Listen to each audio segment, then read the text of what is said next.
ലഹരിക്ക് അടിമപ്പെടുന്നുണ്ട്. പല ആളും പ്രവാസികളായതുകൊണ്ട് മക്കളെ നല്ലോണം നോക്കണം. നിങ്ങൾ ഈ പറയുന്ന ലക്ഷണങ്ങൾ നിങ്ങളെ മക്കൾക്ക് ഉണ്ടോ എന്ന് നോക്കുക. രാത്രി ഉറക്കൊഴിഞ്ഞിരിക്കുക, രാവിലെ പോത്തിനെ പോലെ കിടന്നുറങ്ങുക, എപ്പോഴും തണുത്ത വെള്ളം കുടിക്കുക, ബാപ്പേനെയും ഉമ്മേനെയും തെറി വിളിക്കുക, കിട്ടിയ സാധനം എടുത്ത് തെറിയുക, അടിക്കുക, അന്യനെ പിടിച്ച് ഉപദ്രവിക്കുക, എപ്പോഴും ബെഡ്റൂമിൽ അടച്ചിട്ടിരിക്കുക, മൊബൈൽ ഫോൺ പിടിച്ചു വാങ്ങുമ്പോൾ പൊട്ടിത്തെറിക്കുക, അവരുടെ ഫ്രണ്ട്സിനെ കാണുമ്പോൾ ചിരി, നമ്മളെ കാണുമ്പോൾ ചൊറി, നമ്മളെ വീട്ടിൽ ആരെങ്കിലും വരുമ്പോൾ തെറി, വീട്ടിൽ നിന്ന് പൈസ കാണാണ്ടാവുക, തേങ്ങേന്റെ എണ്ണം കുറയുക, റബ്ബർ ഷീറ്റ് കാണാണ്ടാവുക, എപ്പോഴും ഇവര് റൂമിൽ അടച്ചിട്ടിരിക്കും. ഇങ്ങനെയൊക്കെ നിങ്ങളെ മക്കൾക്ക് A+ നിലവാരത്തിൽ പഠിക്കുന്ന കുട്ടി D+ നിലവാരത്തിലേക്ക് ഇറങ്ങി വരിക. കല്യാണത്തിന് പോകാൻ മടി, പള്ളിയിൽ പോകാൻ മടി, കുളിക്കാൻ മടി, പല്ല് തേക്കാൻ മടി, മുടീന്റെ കോലം മാറുക, ട്രൗസറിന്റെയും ഡ്രസ്സിന്റെ ഒക്കെ ഷേപ്പ് മാറുക, നമ്മളൊന്നും ഓലക്ക് പറ്റാത്ത പോലെ ഒരു അതാണ് പറഞ്ഞത്, വേറൊരു ലോകത്തേക്ക് മാറുന്ന പോലെ ഉള്ള ഫ്രണ്ട്സിനെ മാറ്റി പുതിയ ഫ്രണ്ട്സിനെ കൊണ്ടുവരിക. ഇങ്ങനൊക്കെ നിങ്ങൾക്ക് കാണുന്നുണ്ട് എങ്കിൽ ആ കുട്ടിക്ക് എന്തോ ഒരു ഭ്രാന്ത് ഉണ്ടെന്ന് മനസ്സിലാക്കണം. അത് മൊബൈൽ ഫോൺ ആവാം, പ്രണയമാവാം, പറഞ്ഞോളി, ഈ പറയുന്ന രാസലഹരി എന്തും ആവാം.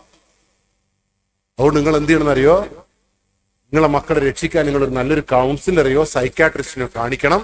അത് പോണോ പോണ്ടയോ നോക്കണമെങ്കിൽ നിങ്ങൾക്ക് സംശയമുണ്ടെങ്കിൽ 94 97 900 200 എന്ന് പറയുന്ന സിരി എന്ന് പറയുന്ന കൗൺസിലർ നമ്പറിലേക്ക് വിളിച്ചിട്ട് പറയാ, എന്റെ മോൻ രാത്രി ഉറങ്ങുന്നില്ല, രാവിലെ പോത്തിനെ പോലെ കിടന്നുറങ്ങുന്നുണ്ട്, എപ്പോഴും ബെഡ്റൂമിന്റെ ഉള്ളിൽ ഇരിക്കുമ്പോൾ നിങ്ങൾക്ക് പേടിയാവണം, നിങ്ങളോട് ചീത്ത വിളിക്കുമ്പോൾ നിങ്ങൾ അവിടെ അടികൂടുമ്പോൾ നിങ്ങളോട് ചേർന്ന് നടക്കാതിരിക്കുമ്പോൾ നിങ്ങളെ മക്കളെ കുറിച്ച് നിങ്ങൾക്ക് നല്ല പേടി വേണം.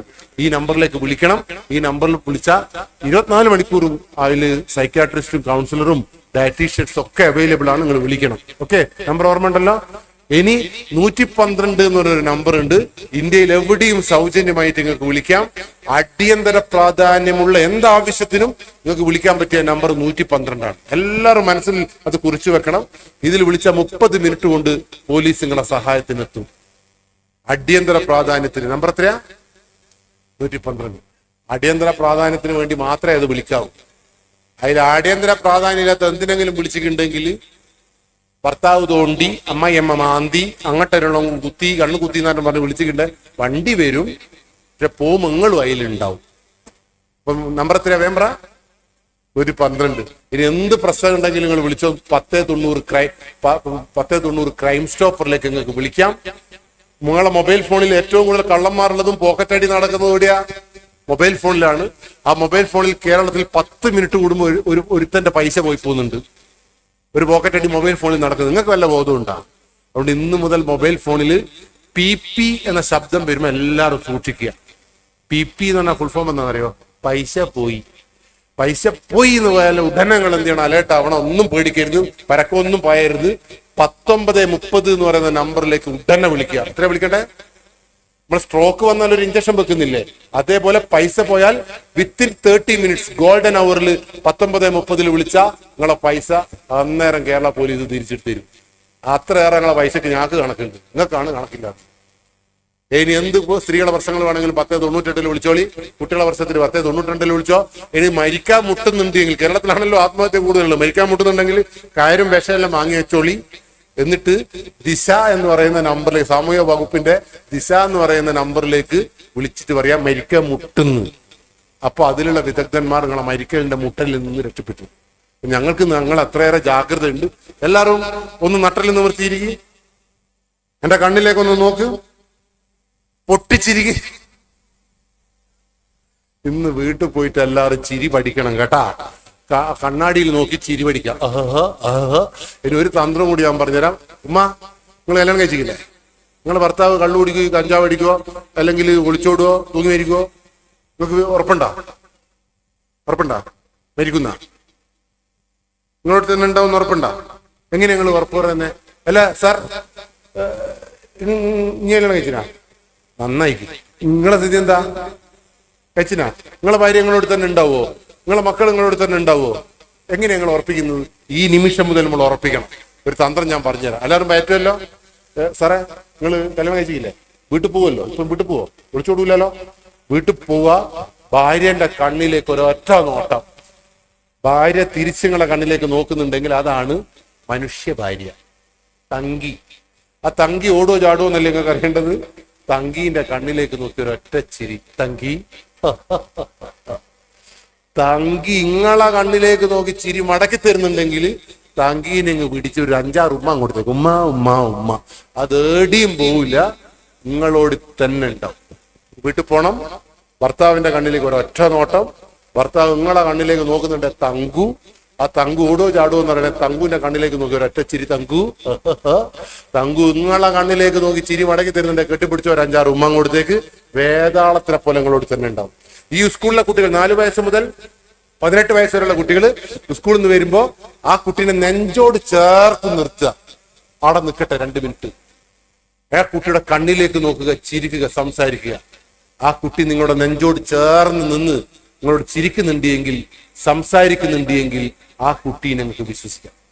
കേരള പോലീസ് ഇന്ത്യയിലെ നമ്പർ 1 പോലീസ് ആവാൻ കാരണം കള്ളനെ മുന്നിലിരുത്തിയിട്ട് കണ്ണിലേക്ക് നോക്കി ചോദിക്കുക, ഡാ നീ കട്ടിനോ പ്രഭു?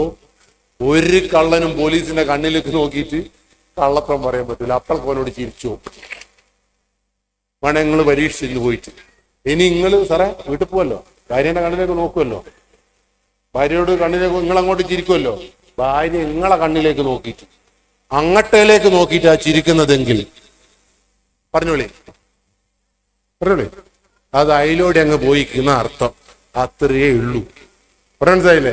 നിങ്ങളെ മക്കൾ നെഞ്ചോട് ചേർത്ത് പിടിച്ച് കണ്ണിലേക്ക് നോക്കി ചിരിക്കുമ്പോ നിങ്ങളെ മക്കൾ നിങ്ങളെ കണ്ണിലേക്ക് നോക്കി ചിരിക്കുന്നുണ്ട്, ഒരു 5-8 ഉമ്മ നിരത്തി കൊടുക്കണം. ഉമ്മ ഉമ്മ ഉമ്മ. എന്തിനാ ഉമ്മ എന്നറിയോ? ഈ കുട്ടിയുടെ വായിൽ നിന്ന് ബബിൾഗത്തിന്റെ മണം വരുന്നുണ്ടോ നോക്കാൻ ഈ ഉമ്മ നല്ലതാണ്. അങ്ങോട്ടല്ല കോന്തപ്പന്റെ അത്തറിന്റെ മണം കുട്ടീന്റെ മുഖത്തുണ്ട് എങ്കിൽ ഈ ഉമ്മ കൊടുക്കുമ്പോ ഉമ്മക്ക് മനസ്സിലാവണം. നിങ്ങൾ കൊടുക്കാത്ത ബിരിയാണി തിന്നിട്ടാ കുട്ടി വന്നതെങ്കിൽ അമ്മ ചോദ്യം ചെയ്യണം, ശരിയാണോ തെറ്റാണോ? അപ്പൊ വളരെ റിസ്ക് ആണ് കുട്ടീനെ പോറ്റാൻ. അപ്പൊ നമുക്ക് ചിരി, മുഹമ്മദ് നബി പറഞ്ഞ ചിരിനെ കുറിച്ച് നിങ്ങൾക്ക് അറിയാലോ. ആ ചിരി മഹത്തായ ചിരിയാണ്. ഇനി ഇന്ന് പോയിട്ട് പെട്ടെന്ന് നിങ്ങൾ ചിരിക്കണ്ട. 5 കൊല്ലായിട്ട് ചിരിച്ചിട്ട് അതാറ്റം കക്കൂലാറ്റം വീണിക്കണ്ട എന്നോട് പറയണ്ട. നാളെ രാവിലെ മുതലാണ് ചിരിക്കേണ്ടത്. ഭാര്യനെ കാണും അസ്സലാമു അലൈക്കും, അങ്ങനെ ഭാര്യ ഇങ്ങോട്ട് ചിരിക്കട്ടെ, മക്കൾ ഇങ്ങോട്ട് ചിരിക്കട്ടെ. സംഗതി മനസ്സിലായല്ലോ? ഇപ്പൊ ലഹരിക്കെതിരെയുള്ള പോരാട്ടം ചിരിയിലൂടെ തിരുത്താൻ കഴിയുന്ന ഒരു ലോകത്താണ് ഇത്രയേറെ മനുഷ്യന്മാർ നശിച്ചു പോകുന്നത് എന്നുള്ള വല്ലാത്ത വിഷമത്തോടു കൂടിയാണ് ഞാൻ ഈ ക്ലാസ് എടുക്കുന്നത്. എന്തായാലും ഞാൻ നിർത്തുന്നു. ഈ ക്ലാസ് എടുത്തുകൊണ്ട് നിങ്ങൾ നന്നാവുന്നോ, ഇന്നു മുതൽ നിങ്ങൾ ചിരിക്കുന്നോ ഒന്നും ഞാൻ പ്രതീക്ഷിക്കുന്നില്ല. ഞാൻ ഈ ക്ലാസ് എടുക്കാൻ വന്നത് എന്തിനാണെന്നറിയോ? നിങ്ങൾ തെറ്റ് ചെയ്താൽ എടുത്തേക്ക് വരുന്ന പറഞ്ഞത്, ജയിലിൽ വരും എന്നല്ലേ പറഞ്ഞത്? നിങ്ങൾ തെറ്റ് ചെയ്താൽ നിങ്ങൾ ജയിലിൽ വരും, സംശയമൊന്നുമില്ലല്ലോ. കള്ളന്മാരുടെ സ്ഥലം ജയിലല്ലേ? അല്ലേ? ജയിലിൽ നിങ്ങൾ പോയാല് നമ്മൾ തമ്മിൽ വീണ്ടും കാണുമോ ഇല്ലയോ? ആണോ? കേരളത്തിൽ ഏത് ജയിലിൽ നിങ്ങൾ പോയാലും ഇല്ലേ നമ്മൾ തമ്മിൽ വീണ്ടും കാണും. കേരളത്തിലെല്ലാ ജയിലിലും 3-ാമത്തെ ഞായറാഴ്ച 2 മണിക്ക് എന്റെ ബോധവൽക്കരണ ക്ലാസ് ഉണ്ട്. നിങ്ങളെല്ലാം അവിടെ ഉണ്ടാവണമെന്നാണ് എൻ്റെ ഒരു ആഗ്രഹം. മനസ്സിലായില്ലേ? നിങ്ങളെല്ലാം അവിടെ ഉണ്ടാവണം. ആ ജയിലിൽ പിന്നെ ഇങ്ങനത്തെ കളർഫുൾ ഡ്രസ്സല്ല കേട്ടോ. നമ്മളെ ബോച്ചയില്ലേ, ബോബി ചെമ്മണ്ണൂരിന്റെ ഡ്രസ്സ് കണ്ടില്ല? അതാണ് ജയിലിലെ ഡ്രസ്സ്. ഇവിടെ ഒരു നമ്പർ ഉണ്ടാവും. ആണുങ്ങളെല്ലാം പറ്റ മുടി വെട്ടണം, പെൺകുട്ടികളെല്ലാം 2 സൈഡിലും മുടി ഇങ്ങനെ കെട്ടണം. അതിന്റെ കസേലയില്ല, നിലത്തിരുന്നിട്ടാണ് ബോധവൽക്കരണം. അപ്പൊ 3-ാമത്തെ ഞായറാഴ്ച ഉച്ചക്ക് 2 മണിക്ക് ഞാൻ പുറകു വശത്തൂടിയാ വരിക. അപ്പൊ എനക്ക് നിങ്ങളെ പെട്ടെന്ന് മനസ്സിലാവില്ല. നിങ്ങൾ കളർഫുൾ അല്ലല്ലോ. നിങ്ങൾക്ക് എന്നെ മനസ്സിലാകുമോ ഇല്ലയോ? എന്നെ മനസ്സിലാക്കുമെന്നാണ് ഞാൻ വിചാരിക്കുന്നത്. അങ്ങനെ മനസ്സിലായിട്ടുണ്ട് എങ്കിൽ ഞാൻ ഇങ്ങനെ നടന്നു വരുമ്പോ നിങ്ങൾ എന്നെ ഇങ്ങനെ വിളിക്കണം. അപ്പൊ ഞാൻ നിങ്ങളിങ്ങനെ നോക്കും. അപ്പൊ നിങ്ങൾ പറയണം, തരുവണം മീത്തലും മഹല്, തരുവണം മീത്തലും മഹല് എന്നിങ്ങനെ പറയണം. അങ്ങനെ പറയുമ്പോ എന്റെ ക്ലാസ് കേട്ട ഒന്നും കൂടി ഇവിടെ എത്തിയല്ലോ എന്നുള്ള ആത്മസംതൃപ്തിക്ക് വേണ്ടിയിട്ടാണ് ഞാൻ ക്ലാസ് എടുത്തത്. തീർച്ചയായിട്ടും നമുക്ക് ഇവിടെ വെച്ച് കാണണം. അല്ലെങ്കിൽ നിങ്ങളെ മക്കൾ ഒളിച്ചോടിയിട്ട് വെള്ളമുണ്ട പോലീസ് സ്റ്റേഷനിൽ വരുമ്പോൾ വാതുക്കൽ ഞാനിങ്ങനെ പണ്ടാരക്കാരനായിട്ട് നിൽക്കുമ്പോ അവിടെ നിങ്ങൾ തിരിച്ചോടണം. ഓടണ്ട, അങ്ങോട്ടേക്ക് വന്നോളി, ബാക്കിയമ്മക്കാരെന്ന് പറയാം. അപ്പൊ തീർച്ചയായും നമ്മൾ എവിടെയെല്ലാം വെച്ച് കാണുമെന്നുള്ളൊരു പ്രതീക്ഷ ഉണ്ട്. അങ്ങനെ കാണാതിരിക്കട്ടെ. അതിന് ദൈവം തമ്പുരാൻ നിങ്ങളെ അനുഗ്രഹിക്കട്ടെ. ഞാൻ പറഞ്ഞ 5 നമ്പർ നിങ്ങൾക്ക് ഓർമ്മ ഉണ്ടാ? 5 നമ്പർ ഓർമ്മ ഉണ്ട് എങ്കിൽ നിങ്ങളെ തലച്ചോറ് പെർഫെക്റ്റ്. നിങ്ങൾക്ക് ഒരു കുഴപ്പമില്ല. ഞാൻ പറഞ്ഞ 5 നമ്പറിൽ പകുതി നമ്പർ നിങ്ങൾക്ക് ഓർമ്മ ഉള്ളൂ എങ്കിൽ നിങ്ങളെ തലച്ചോറ് പകുതി പേടാണ്.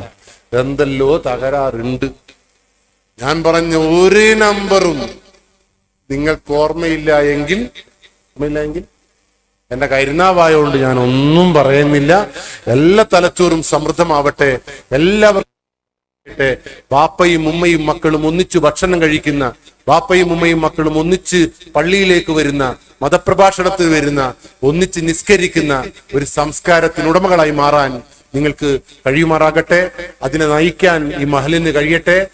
അതിനെ നയിക്കാൻ നമ്മുടെ ഇതിന്റെ നേതാക്കന്മാർക്കൊക്കെ കഴിയട്ടെ. എല്ലാവരെയും ബഹുമാനിക്കുന്ന, മാനിക്കുന്ന, ആര് പറയുന്നതും കേൾക്കാൻ കാതോർക്കുന്ന ഒരു നല്ല സംസ്കാരത്തിനുടമകളായി നിങ്ങൾക്ക് മാറാൻ കഴിയട്ടെ.